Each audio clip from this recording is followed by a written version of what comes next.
गायत्री महामंत्र एक बार मेरे साथ दोहराओ। ओम भूर्भुवः स्वः तस्सवितुर्वरेण्यं भर्गो देवस्य धीमहि धियो यो नः प्रचोदयात्। परम पूज्य गुरुदेव की कृपा से 3 दिन से कर्म के रूप में, प्रारब्ध के रूप में समझा रहे थे। आज मेरा मन है ये बताने का, व्यक्ति अपने भाग्य का निर्माता आप स्वयं है। शास्त्रों का ये मानना है कि इस दुनिया में एक निष्प्राण वस्तु उपलब्ध है और एक चैतन्य है। निष्प्राण को चैतन्य जैसा बनाना चाहता है वैसा उसको आकार दे सकता है। निष्प्राण को प्राणवान जैसा बनाना चाहता है वैसा उसको आकार दे सकता है। जीव चैतन्य और करता है, संसार पदार्थ है और जड़ है। चैतन्य कर्ता में ये सारी योग्यता होनी चाहिए कि वो जड़ पदार्थ को अपनी इच्छा के अनुसार प्रयोग कर सके। मैं फिर से कह रहा हूं, आप जिस काम को हाथ लगाते हैं वो काम उसी समय आगे आगे चलने लग जाता है। आपका मन ना हो, आपकी इच्छा ना हो तो बात अलग है, परंतु जैसे ही आपके मन के अंदर संकल्प आता है मैं इस काम को करूंगा, काम तुरंत आगे आगे चलना शुरू हो जाता है। हर खड्डे को भरने का एक माप है, हर काम को करने की एक कीमत है।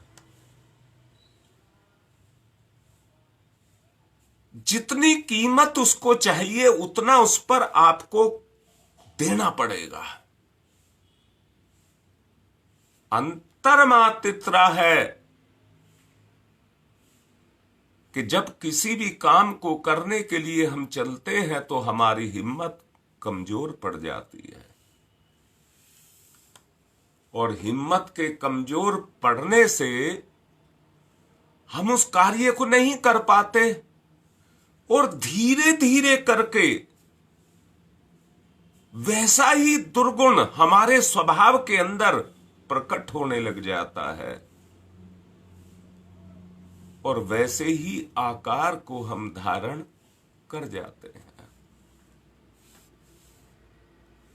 ये जड़ पदार्थ अपनी इच्छा और आवश्यकता के अनुसार अपने आप को प्रयोग नहीं कर सकता, ये नहीं कर सकता। ना ये किसी के मतलब का है, ना ये किसी के मतलब का भी नहीं है, क्योंकि जड़ है।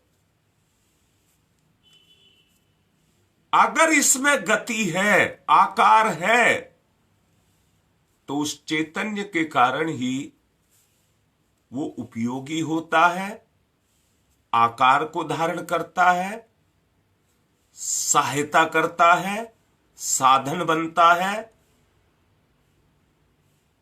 और व्यक्ति अपनी इच्छा के अनुसार उस साधन का प्रयोग करता है। कुम्हार के सामने मिट्टी रखी है, उस मिट्टी को रोंद करके वो उसका घड़ा बना सकता है, सुराही बना सकता है, दीपक बना सकता है।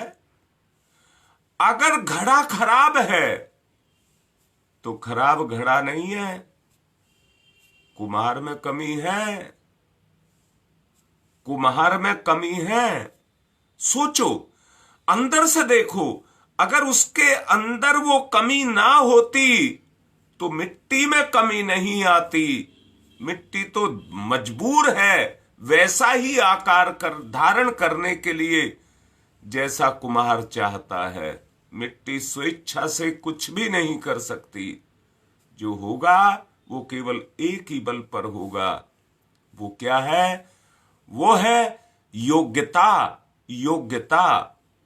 आपके सामने कैंची रखी है, कपड़ा रखा है, सिलाई मशीन रखी है, इतना बड़ा थान है, जरा काट करके तो देखना कितना जोर पड़ता है। नए कपड़े को काट करके देखना कितना जोर पड़ता है।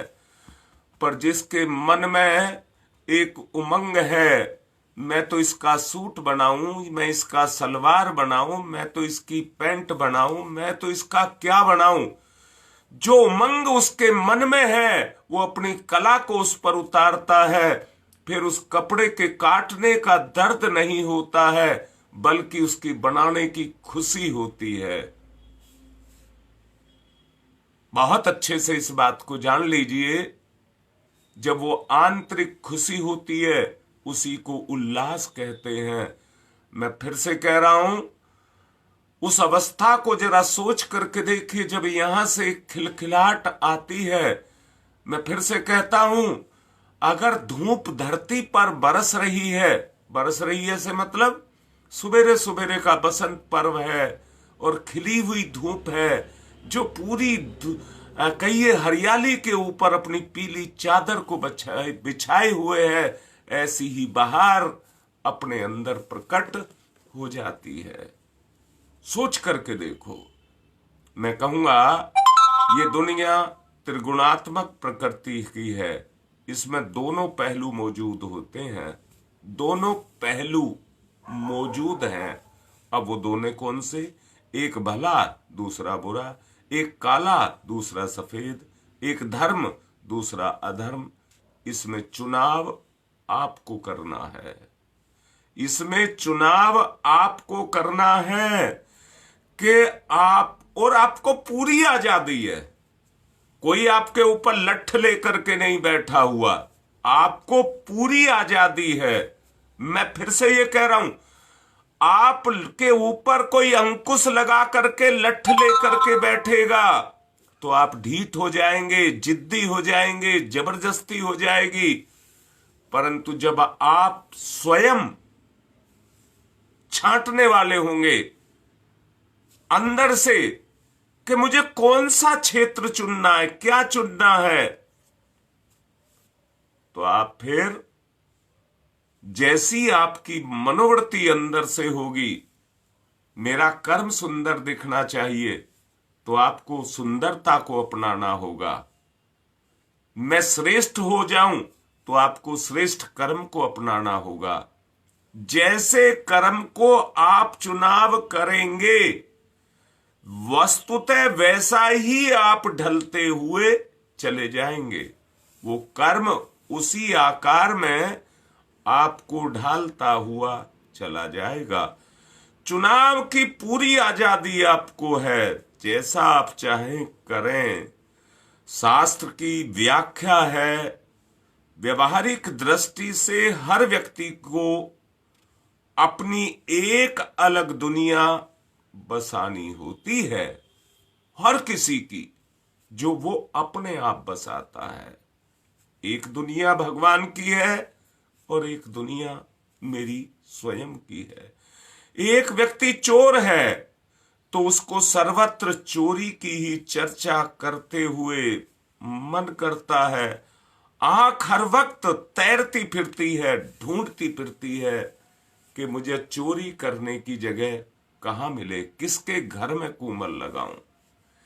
इसी ही तरह से व्याभिचारी व्यक्ति सभी स्त्रियों में अपने व्याभिचार को ढूंढता रहेगा, उसके अंदर वैसी ही कुमार्गामिनी जो शक्ति है, जो गुण है, वो उसको वैसा ही दिखाई देगा।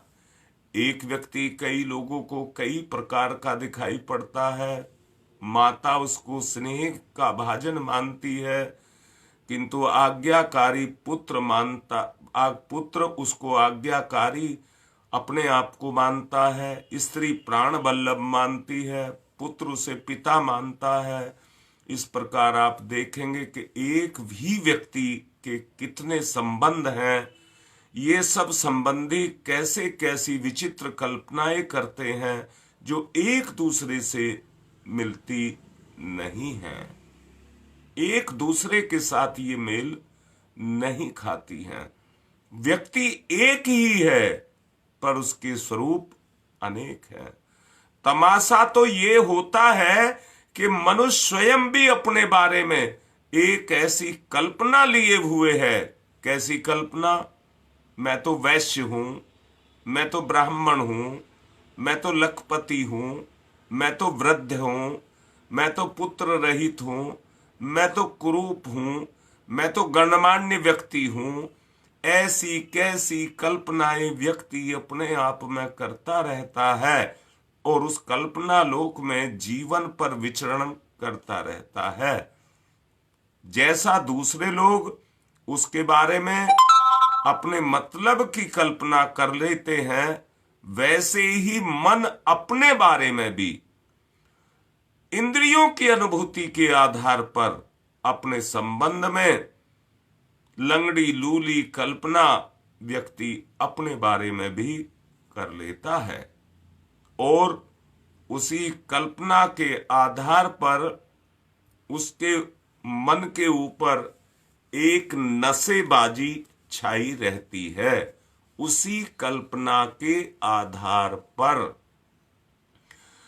अपने संबंध में जो उसकी मान्यता है, उसमें लोग जब मेल नहीं खाते हैं, जितना मेल खाता है उतना तो ठीक है, पर जितना मेल नहीं खाता है उतना ही विरोधाभास, विपरीतता नजर आने लग जाती है। मैंने कहा व्यक्ति एक है, मां के लिए ममता है, पुत्र के लिए पितृत्व है, हर किसी से उसे अपनी जैसे संबंध के अनुसार उसको प्रेम मिलता है, शक्ति मिलती है, उसको वो पाता है। मैं क्या हूं, इस मर्म को यदि किसी दिन समझ पाते तो मालूम होता कि मैंने अपने बारे में कितनी गलत धारणा बना करके रखी हुई हैं। जो धारणाएं मैंने बना करके रखी हुई हैं, आदमी उसमें एकदम से जकड़ा रहता है। मैं फिर से कह रहा हूं, शुरू में बोला था, शास्त्र इस बात को कहता है कि इसमें जो जड़ पदार्थ है उसको चैतन्य उसकी गति दे सकता है। अगर मैं अपनी गति को लेना चाहता हूं तो किसी के कहने को नहीं, जिसको मैं परम सत्य मानता हूं, परम सत्य मानता हूं, उसको मुझे अपने आचरण में लाना होगा, मुझे उसको स्वीकार करना होगा। जो परम, इस दुनिया का परम सत्य है, उस पर मुझे टिकना पड़ेगा। निवेदन कर रहा हूं, क्या निवेदन कर रहा हूं? मनुष्यों को नाना प्रकार के दुखों में रोते हुए, नाना सुखों में इतराते हुए आप लोगों ने देखा होगा, और उनमें से आप भी एक हैं, उन्हीं में से आप भी एक हैं। दुनिया बहुत बुरी है, जमाना बड़ा खराब है, ईमानदारी का समय नहीं रह गया, चारों ओर बेईमानी छाई हुई है, सब धोखेबाज हैं, धर्म धरती से उठ गया, ऐसी उक्तियां आदमी बार बार दोहराता रहता है। और समझ लीजिए कि वो कभी तो माँ बाप को दोषी ठहराता है, कभी सरकार को दोषी ठहराता है, कभी भगवान को दोषी ठहराता है। सच ये है कि वो अपने आप को दोषी नहीं मानता। ये समझ लीजिए कि ये खुद धोखेबाज है, खुद बेईमान है। इसकी इच्छित वस्तुएं इसके चारों ओर इकट्ठी हो गई हैं और उनकी सहायता से सुव्यवस्थित कल्पना इसके मन पर अंकित हो गई है। इसलिए जो अंकित हो गया है उसी में ये अपने आप को भटकाता रहता है। यही फरेब है, यही फरेब है।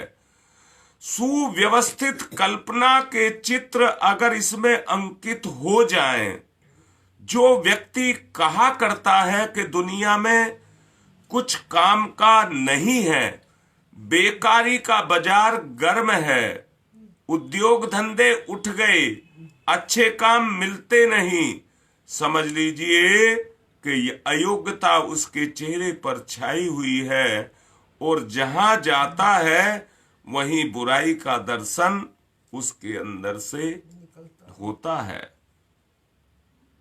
जिसे दुनिया स्वार्थी, कपटी, दंभी, दुखमय, कलुषित, दुर्गुणी, असभ्य दिखाई पड़ती है, मान लेना वो दुर्गुण और कहीं नहीं, उसी के अंदर है।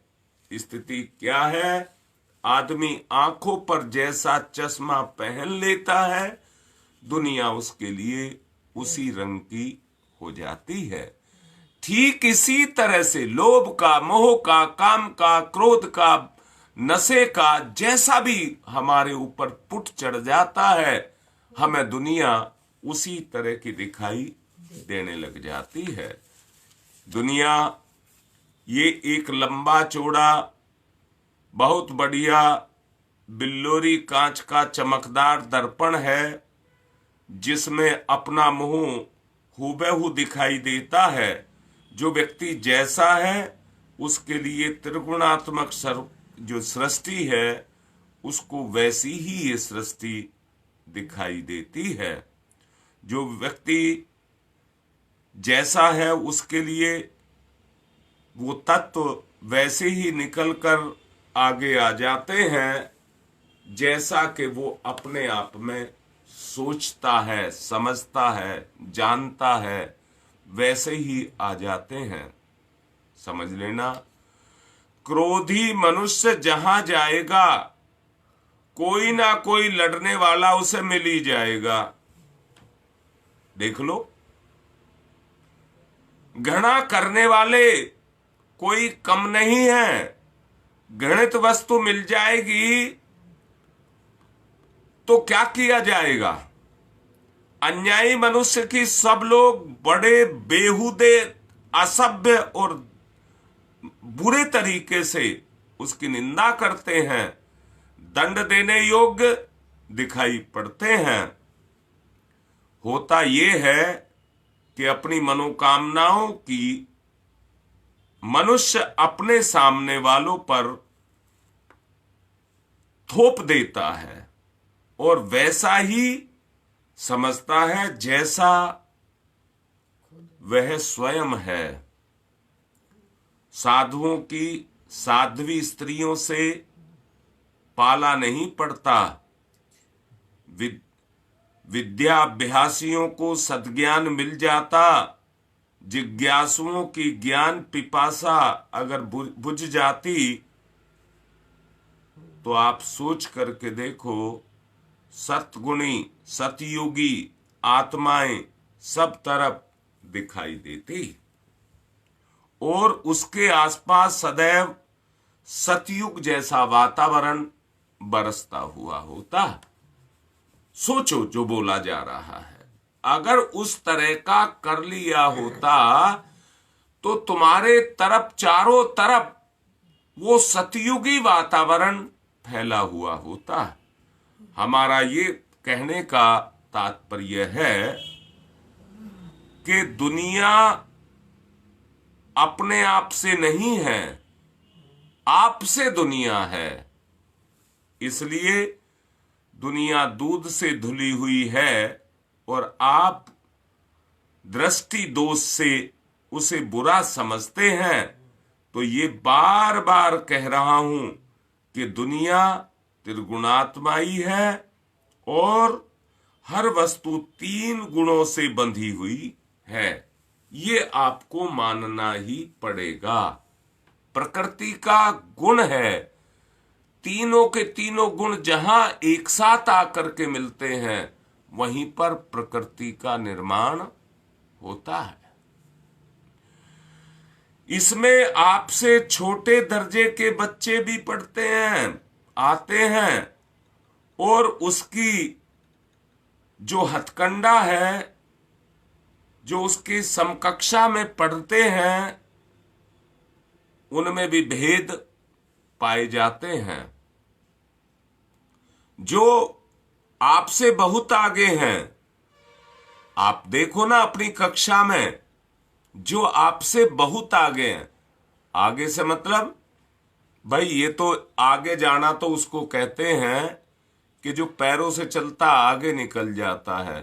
परंतु एक सच्चाई और भी है कि इस मनुष्य जीवन को लेकर के जो हम अपने जीवन का व्यापार कर रहे हैं, हम उस जीवन के क्षेत्र में अपने आप को कितना आगे निकाल चुके हैं, कितना आगे निकाल चुके हैं। ये जीवन की यात्रा है, ये जीवन की यात्रा है जिसका मूल्यांकन आपके गुणों के आधार पर किया जाएगा। परंतु कौन व्यक्ति कितना दुर्गुणों से ग्रसित हो चुका है, अर्थात अपने जीवन में कितना पिछड़ चुका है, इसका भी मूल्यांकन आपको करना होगा। समय के साथ आपको अपने निरीक्षण परीक्षण करना होगा कि आज हम कहां पर खड़े हैं, हमारी स्थिति वास्तव में क्या है। क्या मैं एक दीनहीन व्यक्ति हूं? क्या मैं एक दुष्ट व्यक्ति हूं? क्या मैं एक चोर व्यक्ति हूं? मुंह से नहीं, हृदय से टटोल करके देखिए तो आपकी अंतरात्मा आपके वास्तविक स्वरूप को आपको दिखाएगी, आपको दिखाएगी। अब मैं ये कह रहा हूं, आवश्यकता उसमें है कि हम किस तरह से अपने आप को ढालें, किस तरह से अपने आप को ऊंचा उठाएं, अपने स्तर को ऊंचा लेकर के जाएं।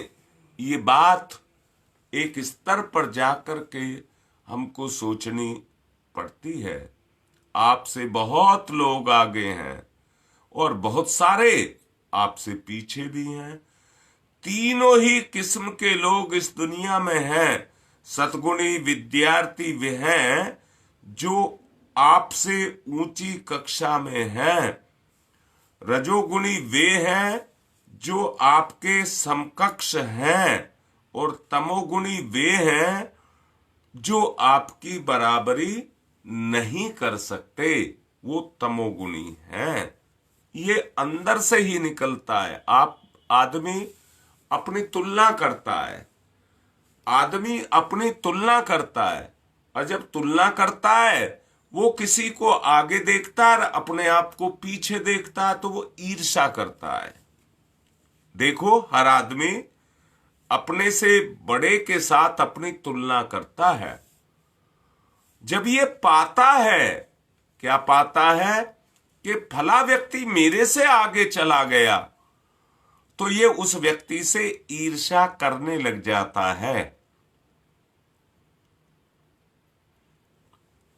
जो एक बहुत बड़ा दुर्गुण है, और वही दुर्गुण आगे चलकर के उसके जीवन में ईर्ष्या के कारण क्रोध पैदा हो जाता है। आप लोगों को अगर याद हो, एक प्रवचन में मैंने समझाया था, अगर कोई माता बहन दूध भगोने में डाल करके गैस पर रख करके भूल जाए, समय आने पर दूध उबलेगा, जब उबल जाएगा तो उफड़ने लग जाएगा। जितना उबाल आएगा, उबल करके वो बाहर निकलना शुरू हो जाएगा, फैलना शुरू हो जाएगा। एक सीमा तक फैल सकता है। जब वो सीमा पूरी हो जाती है तो वो फैलना छोड़ करके उस भगोने के अंदर ही रहता है और उबल करके नहीं, उफन करके उसी में जलता हुआ खत्म हो जाता है। जैसा दूध के बारे में अभी आपसे कहा, ऐसे ही व्यक्ति के अंदर उबाल आते रहते हैं और व्यक्ति उफन करके अपने आपे से बाहर जाने लग जाता है। जरा तोल करके देखना, वो आदमी ऊंचा उठ रहा है या नीचे गिर रहा है, ये आपको सोचना पड़ेगा। आपका स्तर क्या है, ये आपको देखना ही पड़ेगा। बुराई से बुराई और अच्छाई से अच्छाई आपके अंदर आती है, ये उस साथ का प्रभाव है जो आपको मिल रहा है। जिस परिवेश में आप रह रहे हैं, ये उसका प्रभाव है। मैं आपसे एक बात कहता हूं, अनुभव की बात कहता हूं, कि आप तमोगुणी मत बनना। एक प्राणी अपूर्ण है, उसमें जीव स्वभाव कुछ ना कुछ रहेगा ही रहेगा, उसको मना नहीं किया जा सकता। हमारे अनुभव में अनेकों प्रसंग ऐसे आए हैं जब हम विरोधियों के साथ उनके सामने जाकर के समझौता करते हैं। दो शत्रुओं के मित्र बनाना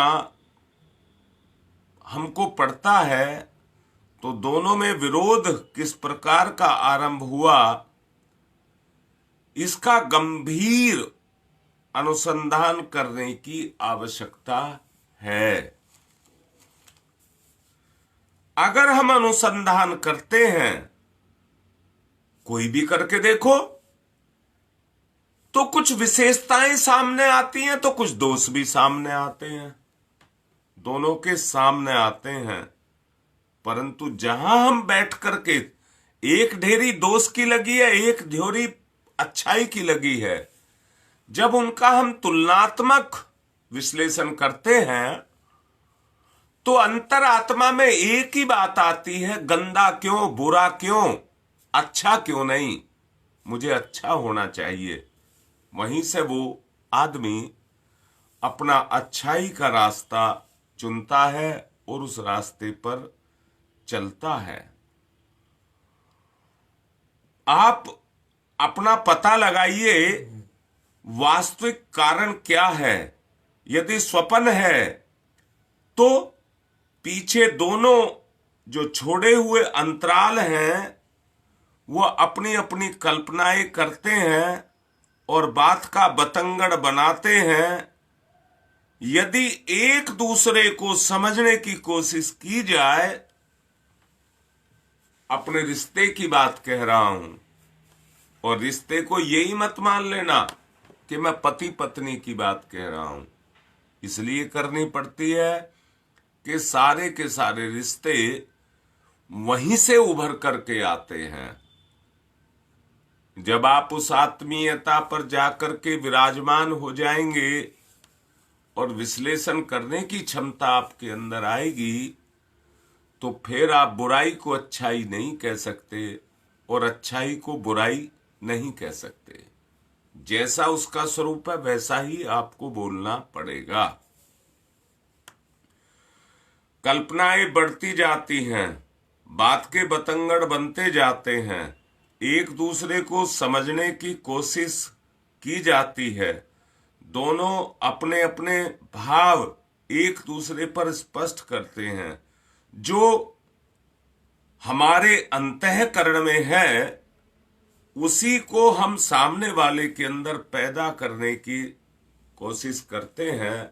हमारी इच्छा, हमारा स्वभाव, हमारी मनोभूमि, उसकी उदारता अध्ययन करें तो आपसी लगाव जन्य और जो झगड़े इस दुनिया के दिखाई दे रहे हैं, वो स्थितियां, जो बुरे वाला पक्ष है वो स्पष्ट हो जाएगा। 99% भाग हमारी कमी का है और जो बचा हुआ है वो एक स्तर पर, जो बचा हुआ है वो एक स्तर पर उसको अलग दिखाई देगा। यहां हमको एक निर्णय करना है कि किस पक्ष को लेकर के चलना है और किस पक्ष को छोड़ना है। जब ये निर्णय करने की क्षमता आपके अंदर आ जाए तो सामने जड़ पदार्थ, जो कर्म आप करते हैं, आपके कर्म के अंदर परिवर्तन की अवस्था पैदा हो जाएगी। परिवर्तन की अवस्था अगर आपके अंदर पैदा हो गई तो सुधार तो आप काम में, वस्तु में करेंगे, साधन में करेंगे, परंतु सधने आप लग जाएंगे। ये प्रक्रिया है। परंतु आप दूसरी बात भी जान लीजिए, जो अपनी आदत को नहीं बदलता है और बदलना नहीं चाहता है, उसके साथ आकर के कलेश लग जाता है। कलेश, कलह उसके साथ आकर के लग जाता है और उसके कारण बहुत सारे हैं। उनका स्थान आटे में नमक के बराबर, स्वाद परिवर्तन जितना ही हो जाता है। मिर्च बहुत कड़वी होती है, उसका ध्यान सहन नहीं किया जा सकता, पर स्वल्प मात्रा में भोजन को रुचिकर तो बना सकता है। हर उन्नत आत्मा का कर्तव्य है कि वो आत्म विकास के लिए दूसरों की उन्नति का भी ध्यान रखे, अपनी ही अपनी का ध्यान ना रखे। इसी को लोक कल्याण की भावना कहते हैं। जिसमें ये लोक कल्याण की भावना पैदा हो गई तो समझना गिरे हुओं को बढ़ाने के लिए प्रोत्साहित करेगा। समाज में तमोगुण उबलेगा और उबल करके धीरे धीरे उसकी कमी आने लग जाएगी। उसके अंदर वो कमी जो आज कमी है उसकी पूर्ति होने लग जाएगी। मैं फिर से कह रहा हूं, धन दौलत खड्डे तो पैदा कर देंगे परंतु उस खड्डे को भरेंगे नहीं। आत्मोन्नति चाहने वाला आत्मा का कर्तव्य करता है और उस उत्पादों में सुधार लाता हुआ चला जाता है।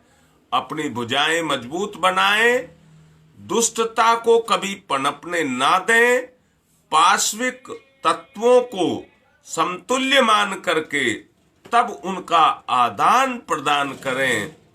घुला देने का जो प्रयत्न है उसको करते रहना, सच को देखना, उसको करते रहना आवश्यक है। चतुर हलवाई दूध की मक्खियों को जो उसके अंदर टूट करके पड़ती हैं उनसे बचाता है, उनसे बचाता है, परंतु पाशविक तत्वों के मनुष्य तत्व में घुल जाने पर वो वैसे ही कर्मों को करने लग जाता है। कोई भी व्यक्ति बुरा नहीं है। जब उस तरह के तत्व उसके अंदर आकर के मिल जाते हैं तो व्यक्ति उसी तरह के कर्मों को करने लग जाता है, उसी तरह के कर्मों को करने लग जाता है और व्यक्ति अपने आप को वैसा ही ढालता चला जाता है। आज एक बच्चे ने एक मैसेज भेजा, तराजू में तोलते हुए एक मक्खी गुड़ पर बैठ जाती है तो उसमें कोई भी परिवर्तन नहीं आता, उसकी कोई कीमत नहीं है। परंतु सोना तोलती बार अगर मक्खी बैठ जाए उस तराजू पर तो उसकी कीमत हो जाती है, उसकी कीमत हो जाती है, फिर वो सोने के भाव में बिकती है। मैं भी आपसे ये कह रहा हूं, वो बुराई जो बुराई हमारे आचरण में काम करती है उसकी कोई कीमत नहीं है, हमें बेकार करती जाती है। हम जब अच्छाई को तोलते हैं और उसमें जरा सा भी कोई अच्छाई आकर के बन जाती है तो उस अच्छाई की भी कीमत हो जाती है, उस अच्छाई की भी कीमत हो जाती है। इसलिए कर्म अच्छा करिए। अगर कर्म को अच्छा करेंगे तो आपकी कीमत भी बनने लग जाएगी। अपनी कीमत को समझिए। जहां पर आपकी चेतना बेकार बही हुई जा रही है, मैंने शुरू में बोला था जड़ पदार्थ की अपनी कोई गति नहीं होती। अगर आप अपने आप को जड़ता के साथ लगा करके और उनकी कीमत को लगा रहे हैं तो आपकी कोई कीमत नहीं रह जाएगी। पर सच ये है कि जो कुछ भी घट रहा है उस घटना के पीछे आप लगे हुए हैं और उस जो उससे उत्पादन हो रहा है उसके जिम्मेदार आप हैं। आप इस बात से मना नहीं कर सकते और मना भी करेंगे तो कोई फर्क नहीं पड़ता है। आपके मानने न मानने से कोई फर्क नहीं पड़ता है, परंतु जो आप कर रहे हैं उसकी जो सच्चाई है उसका फर्क समाज पर और आप पर उसका फर्क पड़ रहा है। आप अपने कर्म के जिम्मेदार हैं। आपको हर हालत में अपने कर्म को भोगना होगा। कर्म कौशल यह कहता है कि समाज में पाप वृत्तियों को बढ़ने से रोकना चाहिए। इस विशेष कर्म से नई होशियारी की जरूरत है। वही तलवार की धार है और इस पर चलना सचमुच एक योग है और ऐसा योग है कि हर कोई व्यक्ति तलवार की धार पर, नोक पर चल नहीं पाता है, चल नहीं पाता है। ना चल पाने के कारण वो उस रास्ते को पकड़ लेता है जो सहज पतन का रास्ता है, जिसमें उसको मेहनत नहीं करनी पड़ती, उस रास्ते को पकड़ लेता है। काश हम अपने सुख की, अपनी इंद्रियों की भूख की अपनी बात को ना सोचते और ये सोचते कि मेरे अंदर क्या कमी है, उसकी तुलना मैं अच्छाई के साथ करके और अपनी बुराई को निकालने की बात सोचता तो मुझे उसका लाभ मिलता।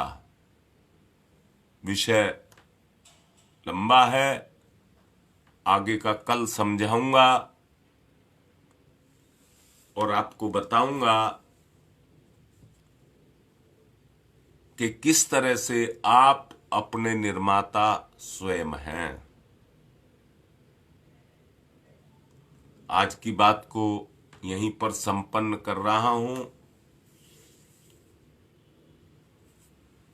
गंगा विहार से सविता ने अभी मैसेज डाला है, उनके पिताजी की तबीयत खराब है।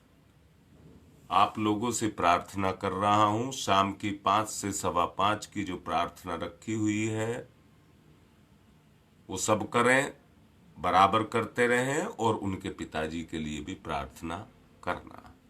आज की बात को संपन्न कर रहा हूं। ओम शांति ही शांति ही शांति।